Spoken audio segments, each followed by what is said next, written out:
Hey sisters, today we're going to learn how to get this makeup look. First, spend 20 minutes on each eye doing your eyeliner, and then accidentally put gel eyeliner in your waterline, almost closing your eye shut, and then spend another 20 minutes trying to rub off the damn black off your face.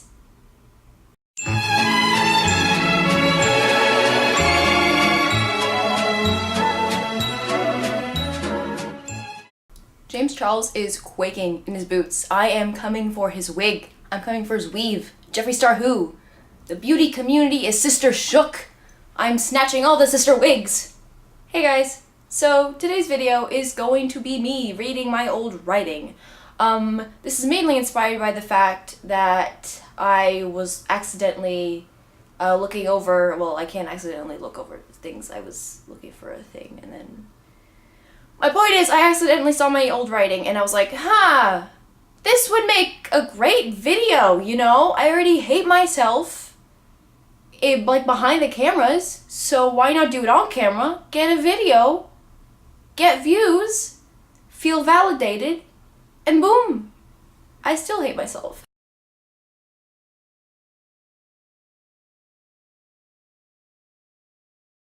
So today we're gonna read some of my old writing, and that's gonna be fun. Cringing already. So starting off, we have this. If you don't know me personally or just haven't ever talked to me, you wouldn't know that I am writing a story. I wouldn't call it a book, not a manuscript. It's just a regular old story. And it all started with this concept, and this is, I actually think this was, this is the original. It may not be the original words, because I lost half of this because it was written on paper, but the context is, it all started from this specific scene. I was in history class, 9th grade, we were, I think we were like learning about World War II, and I was like, oh my god, I can kill a character right now. And I've never thought of this character before. I was just like, I feel like murdering someone right now. And I channeled that into this. So, dramatic reading number 1.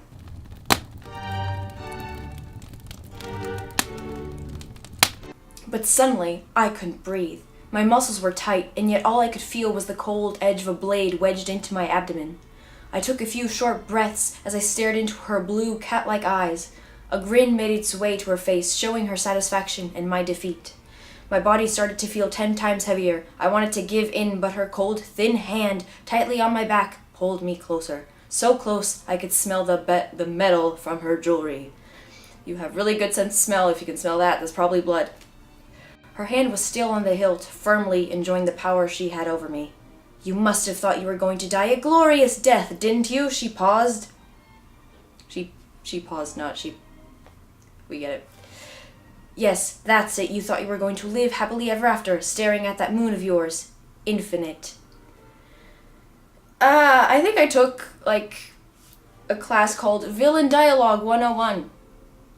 She was circling me now, her gown swishing and soaking up the blood, the liquid making its way up the skirt.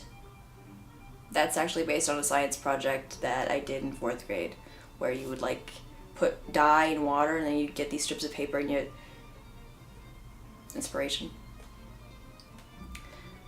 Where was I? This is when people utter their last words or beg whatever deity they believe in to save them. What are you doing? She said, curiously stroking her chin. This legit just turned into like a date. Just like, what are you doing?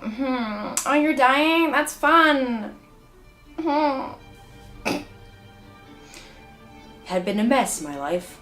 Nothing but suffering and problems, one right after the other. Oh my god, if that line doesn't describe every, like, fucking YA novel ever, or maybe just everything on Wattpad, I think every book should start with that. Or it's like a warning, like, nothing but suffering and problems, by Sarah J. Maas. This was it now. My vision had begun to blur. Before I shut my eyes, I saw something. A shadow, a dark shadow behind... Legit, it says evil lady's name, because I couldn't like figure out a name. Like I couldn't even like Kate, John's not a girl's name, Sasha or whatever. No, it was like evil lady's name. Magana, I heard someone call. Magana, he called again. I forced my eyes open, fighting the want to close them. It was him. To be honest, I think I just, like, wrote, like, the template for, like, a Wattpad book. Just start with a dramatic, like, death scene, and then flash back. That's it. That's it. If anyone wants to take this, by the way, you can. Like, if you can make my shitty writing good, that's a fucking talent in itself. That's not stealing. Like, just take it. Take it away. I don't want it. Okay, so this is the second draft, or, like, first draft? I think it's part of the second draft where the idea has sort of changed, but anyway, this is where my two main characters, Magana and Ravian, meet, and it's fucking awkward. It's, oh, fuck. Basically, she's in the forest, she's gonna find food. I had gotten close enough to the grove to hear the water spit at the rocks and flow down to where it rested. The wind made the trees hiss and sway gently. I actually like this, okay. Something I like. The bushes grew near the creek, their roots feeding off its water. What? Just as Millicent had taught me when I was young, I slowly picked them and threw them into the basket, maybe putting one or two in my mouth and sucking on its juice. That's what she said. I picked one berry that was holding on to its green stem. It was said that if someone ate a green stem berry, they would suffer ghastly hallucinations, feel as if snakes were biting and strangling their every limb, and eventually die. If they somehow survived, they would go mad. Damn, that's one hell of an acid trip. I rolled the berry between my fingers. You know that's never the answer, someone said. I gasped, and the berry fell to my feet. I looked around to see if anyone was actually there, if I had actually eaten a poisonous berry. I slowly rose to my feet, eyeing my surroundings. Over here, I heard someone whisper behind me. Oh wait, it's whispering. Over here, I heard someone whisper behind me. I jumped and tumbled back, shuffling backwards when I hit the ground. Okay. I'm not going to hurt you. I'm just lost and need some direction. I love how straightforward it is. Like, no, I'm not like a main character or anything. I'm just stumbling by. The main character's over there. I just need directions. That would be like a great fucking scene. Just like, if you think you're meeting like the main character, the romantic interest, and it's like just some dude looking for the bathroom. Someone write that. I looked at him up and down, seeing if he was lying or not. So the best way to do that is to scare them, I yelled, struggling to get back on my feet. Listen, he didn't like, there was no way he could have like walked up to you in the middle of a forest and you not be scared. Also, why is he in the middle of a forest? Why not go to town? Like, there's a town right... Rivian, what are you doing? It was either that or I'm sorry for interrupting your attempted suicide, but I need help, he responded cockily, extending his hand to help me up. God damn it. Okay. Lesson number 1 in writing. Try not to be smart.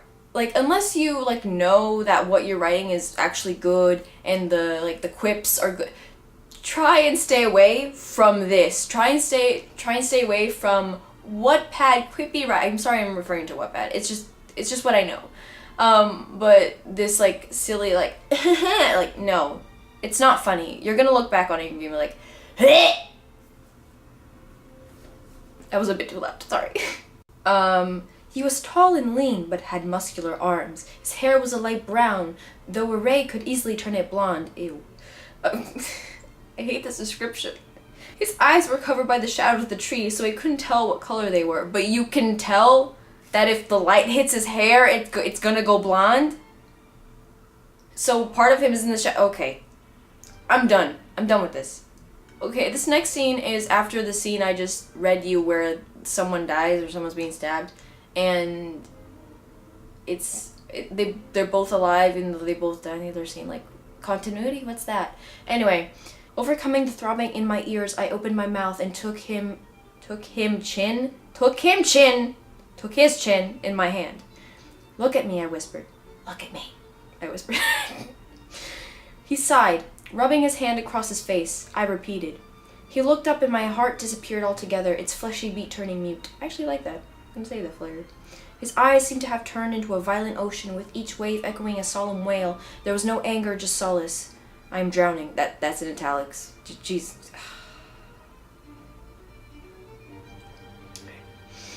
Should I have said something more to make him understand? I was just in time to yell and run after him, telling him everything was going to be all right and that I needed him, because in all the chaos he would always guide my way. But my words never mattered because nobody wanted to hear them. He didn't want to hear them when we argued.